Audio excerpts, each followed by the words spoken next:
सभी को प्रणाम। हम पढ़ रहे हैं पुस्तक गायत्री और यज्ञ का दर्शन मानव मात्र के लिए। आइए नेत्र बंद करें और इस गहरी पुस्तक को हम समझ सकें, ऐसा गुरु शक्ति से आशीर्वाद मांगे। हे गुरु शक्ति, हे गुरु तत्व, आपकी कृपा से यात्रा यहाँ तक आई है।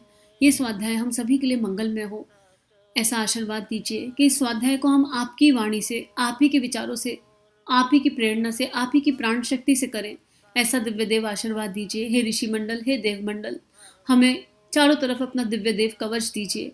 और जितने भी लोग हम साथ में स्वाध्याय कर रहे हैं, जितने लोगों तक भी स्वाध्याय पहुंचेगा, सभी के जीवन में मंगल हो, मंगल हो, मंगल हो। केवल यही एक भाव अपने अंतःकरण में गायत्री मंत्र के दिव्य प्रकाश को, श्रद्धा के दिव्य प्रकाश को प्रकाशित होता हुआ देखिए और भावना कीजिए कि गायत्री मंत्र की ऊर्जा पूरे वातावरण को आह्लादित कर रही है। समस्त विश्व गायत्री मंत्र के प्रकाश से प्रकाशित हो उठा है। ओम भूर्भुवः स्वाहा तत्सवितुर्वरेण्यं भर्गो देवस्य धीमहि धियो यो नः प्रचोदयात्। स्वाध्याय को आगे बढ़ाते हैं। पिछला स्वाध्याय हमने एक दिव्य देव धारणा के साथ छोड़ा था। धारणा क्या थी कि आंख खुलते के साथ ही हम गुरु शक्ति का आवाहन करें और भावना करें कि आदि शक्ति माँ गायत्री हमारे शिखा स्थान पर विराजित है और अब पूरा प्राण हर एक सांस माँ गायत्री से होती हुई हमारे भीतर प्रकाशित हो रही है। और कंधे पर गुरुदेव माता जी बैठे हैं जो हमें हर कर्म के बारे में सचेत कर रहे हैं कि क्या करने योग्य है और क्या करने योग्य नहीं है। आइए इसी भावना के साथ आगे स्वाध्याय को आगे बढ़ाएं और प्रार्थना करें कि हे गुरु शक्ति, हमारे अंतःकरण में, हमारी वाणी में आकर विराजित हो जाइए और हम सबका जीवन परिवर्तित हो सके, उस भावना से स्वाध्याय कराइए। गुरुदेव आगे लिख रहे हैं, यह शरीर ही हमारा किला है, यह हमारा लाल किला है। स्वतंत्रता दिवस के समय हमने लाल किले के ऊपर झंडा फहरा लिया। कब फहरा लिया था? जिस दिन अंग्रेज यहाँ से विदा हुए थे, उस दिन हमने दिल्ली वाले लाल किले के ऊपर तिरंगा झंडा फहराया। इसी तरह भारतीय संस्कृति का, मानवीय मूल्यों का, सद्गुणों का झंडा हमारे मस्तिष्क के ऊपर फहराता है। यह शरीर हमारा किला है, यह हमारे व्यक्तिगत जीवन का किला है। इसके ऊपर हम झंडे की स्थापना करते हैं और व्यक्तिगत शिखा की स्थापना करते हैं। अब हम शिखा को प्यार करना सिखाएंगे, लोगों को शिखा को प्यार करना और मोहब्बत करना सिखाएंगे। किले को प्यार करना है और किले को मोहब्बत करना अब हम सिखाएंगे लोगों को। हम घर घर जाएंगे इसे सिखाने, क्योंकि हिंदू धर्म महान है। हिंदू धर्म विश्व का धर्म है, ये मनुष्यों का धर्म है। हिंदू धर्म के जो सारे सिद्धांत हैं वे मात्र हिंदुओं के लिए नहीं, बल्कि वे यूनिवर्सल हैं, वे विश्वव्यापी हैं, मानव मात्र के लिए हैं। अब गुरुदेव क्या कह रहे हैं कि हम आज़ाद तो बहुत टाइम पहले हो गए, और जब हम आज़ाद हुए तो हमने लाल किले के ऊपर झंडा फहरा दिया, लेकिन हम एक्चुअली अभी भी गुलाम है ना। अपनी इंद्रियों के गुलाम है, अपने विकारों के गुलाम है, अपने कषाय कल्मशों के, रोग, ईर्ष्या के, द्वेष के, अपनी विपरीत भावनाओं के गुलाम है। और हमको इस गुलामी से बाहर आना पड़ेगा। और इस गुलामी से बाहर आने के लिए गायत्री रूपी झंडे को अपने अंतःकरण में, अपने हृदय में, अपने शिखा स्थान पर फैलाना पड़ेगा। जब तक गायत्री का तत्व दर्शन, गायत्री माँ का प्रकाश, गायत्री माँ का प्रेम, गायत्री माँ का उल्लास, गायत्री माँ का सब कुछ, उनके 24 अक्षरों का तत्व दर्शन हमारे जीवन में नहीं उतरेगा, तब तक हम समझ नहीं पाएंगे। क्यों? क्योंकि गायत्री से ही तो इस विश्व की रचना हुई है। ब्रह्मा की इच्छा गायत्री है और गायत्री से इस ब्रह्मांड का जन्म हो गया। तभी तो कहते हैं ब्रह्मांड, ब्रह्मा से जिसका जन्म हुआ। तो गुरुदेव अब ये कह रहे हैं, अब हमारे व्यक्तिगत जीवन के ऊपर भी हमको ये शिखा स्थापना करनी पड़ेगी। गायत्री को अपने शिखा स्थान पर बैठाना पड़ेगा, ताकि हम क्या सीख जाए? मूल में प्यार करना, मोहब्बत करना, प्रेम। कौन सा वाला? बॉडी कॉन्शियसनेस का प्रेम नहीं, आत्मभाव का प्रेम, जो कुछ चाहता ही ना हो। प्रेम अर्थात देना, देना, देना, जैसे गायत्री सदा दे रही है वैसे। और क्यों हिंदू धर्म? क्यों? क्योंकि हिंदू धर्म यूनिवर्सली प्रूवन है, विश्वव्यापी, मानव मात्र के लिए है, हर देश के निवासी के लिए है। और सबसे ज्यादा अच्छी बात पता है हिंदू धर्म में क्या है? कि यहाँ पे चॉइस है, आपको बहुत फ्री विल है, आपको किसी तरह का बंधन नहीं रखा हुआ है। इतने सारे, आपका जहां मन लगता है वहां चले जाओ, आपको हर तरह के देवी देवता मिल जाएंगे और हर किसी का कोई तत्व दर्शन है। राम अगर संयम है तो कृष्ण योग है, राधा प्रेम है, सीता संस्कृति है। मतलब दे आर डिफरेंट मीनिंग और हर चीज का अपना एक तत्व दर्शन है। शिव जी का परिवार कुछ सिखा रहा है, विष्णु जी कुछ सिखा रहे हैं। तो बहुत गहरा है हिंदू धर्म, अगर हम सही तरीके से इसको समझ जाएं। और हमें ये भी मानना है कि हमें धर्मों से ऊपर उठना है, क्योंकि हमें विश्व का कल्याण करने के लिए आगे बढ़ना है। और विश्व का कल्याण करना है तो हिंदू धर्म के सिद्धांतों को समझिए। हिंदू कौन? जो हिंदू धर्म के सिद्धांतों को फॉलो करे। अब कहने को जन्म हिंदुओं में हुआ है, लेकिन नॉनवेज खा रहे हैं, स्मोकिंग कर रहे हैं, ड्रिंक कर रहे हैं, तो आपको हिंदुत्व समझ नहीं आया। कहने को जन्म हिंदू धर्म में हुआ है लेकिन दूसरे धर्मों को गाली दे रहे हैं। आपको हिंदुत्व समझ में नहीं आया। हिंदुत्व कभी दूसरे की बुराई नहीं करेगा। हिंदुत्व अपने भीतर अब वो शक्ति और वो क्षमता पैदा करेगा कि सामने वाला आपके भीतर जो हिंदुत्व है उसको फॉलो करने लग जाए। तो यहाँ पर हिंदू धर्म को, उसकी वैज्ञानिकता को, उसके सिद्धांत को समझने की आवश्यकता है। अब आगे गुरुदेव लिख रहे हैं, हर प्रदेश के निवासी के लिए हिंदू धर्म है, चाहे वह हिंदू धर्म को माने चाहे ना माने। ये सारे के सारे सिद्धांत मानव मात्र के सिद्धांत हैं, विश्वव्यापी सिद्धांत हैं, सार्वभौम सिद्धांत हैं।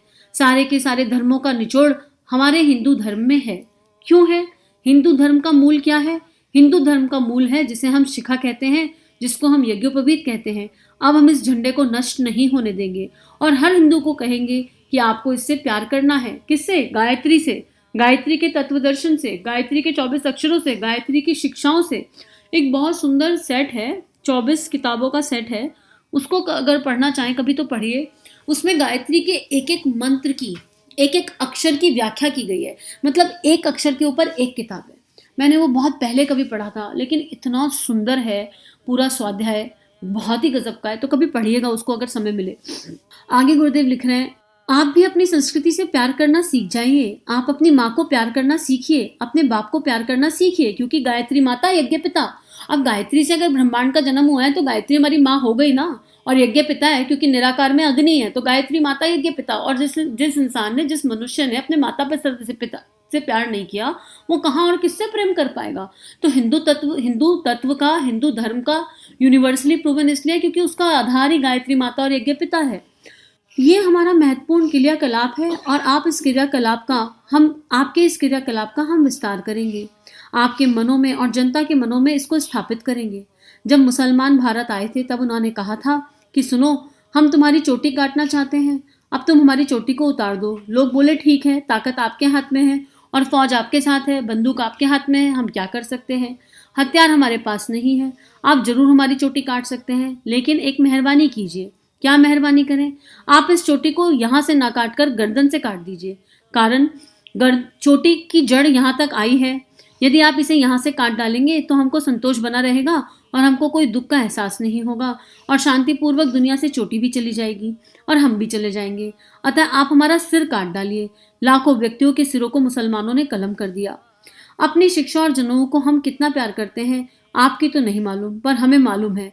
आप तो 74.5 का आशय भी नहीं मालूम किसे कहते हैं। 74.5 पहले ज़माने में, पुराने ज़माने में लोग लिफाफे पर 74.5 नंबर डालते थे।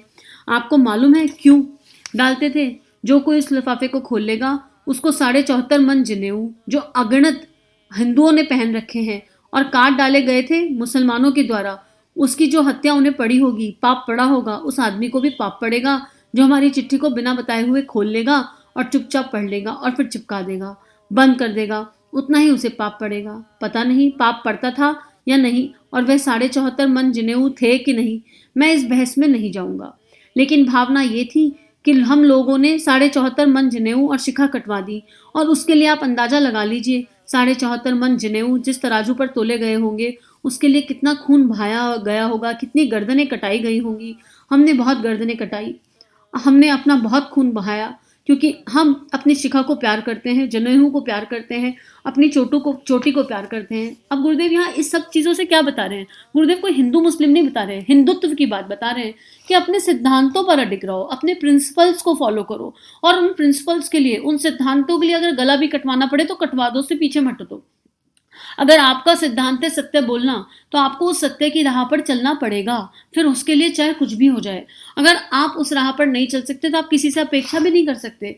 तो गायत्री शक्ति हमें जो भी कुछ सिखाती है, यज्ञ देवता, यज्ञ पिता जो भी कुछ सिखाते हैं, हमको उन प्रिंसिपल्स को यूनिवर्सली फॉलो करना पड़ेगा, और फिर उनको फॉलो करने के लिए हमें चाहे गर्दन भी कटवानी पड़े, हमें तैयार होना चाहिए, क्योंकि ये दुस्साहसियों का काम है।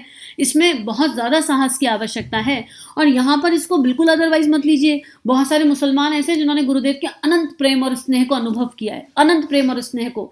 और आप एक्सपेरिमेंट करके देख लीजिए, आप खुद गायत्री जप कर देख लीजिए भावनाओं के साथ, और आपको समझ में आ जाएगा कि यहाँ क्या कहा जा रहा है। अगर आपने 3 शरीर से प्रॉपरली भावना के साथ, श्रद्धा के साथ, निष्ठा के साथ सूर्य के प्रकाश को विजुलाइज करते हुए, गायत्री माता के प्रेम को विजुलाइज करते हुए गायत्री जप ली, तो आप भी इसे यूनिवर्सली प्रूवन मानने लगेंगे। आप ये नहीं कहेंगे कि हम मुसलमान हैं, हम सिखाई हैं और हम इस वाले धर्म के, हम उस वाले धर्म के, हम ये नहीं कर सकते। अगर आप ये कर रहे हो तो आप मानवता के धर्म को नहीं जान रहे, आप मनुष्यता को नहीं जान रहे।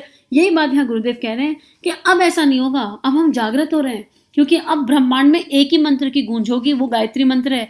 आने वाले समय में केवल गायत्री ही गायत्री हर मुख पर होगा, हर घर में होगा, हर विचार में होगा, हर वाणी में होगा। गायत्री का तत्व दर्शन ही सर्वत्र फैलेगा, उसके अलावा कुछ कहीं शेष रह ही नहीं जाएगा। तो अब बात यहाँ पर सिद्धांतों की आ गई है, और उसके लिए हमें यहाँ अहंकार की बात नहीं है, और यहाँ केवल प्रेम और मोहब्बत की बात है। हम अपने धर्म से, हम अपनी संस्कृति से, हम अपनी सीता से प्रेम करते हैं, और फिर प्रेम में तो इंसान कुर्बान हो ही जाता है ना। आप जब शरीर भाव का प्रेम इंसान करता है तो कह देता है मैं जान दे दूंगा, कहता है नहीं कहता है। तो यहाँ तो अपने गुरु से, अपनी गुरु शक्ति से प्रेम करने की बात है। तो उस प्रेम के लिए, गायत्री से प्रेम करने के लिए, गायत्री की दिव्यता से प्रेम करने के लिए अगर जान देनी भी पड़े तो इसमें क्या ही बुराई है। आज के लिए इतना ही स्वाध्याय, आगे का स्वाध्याय कल करेंगे। हम सभी का जीवन गायत्रीमय हो, हम सभी का जीवन यज्ञ पिता के आशीर्वाद से ओतप्रोत हो। सभी को प्रणाम।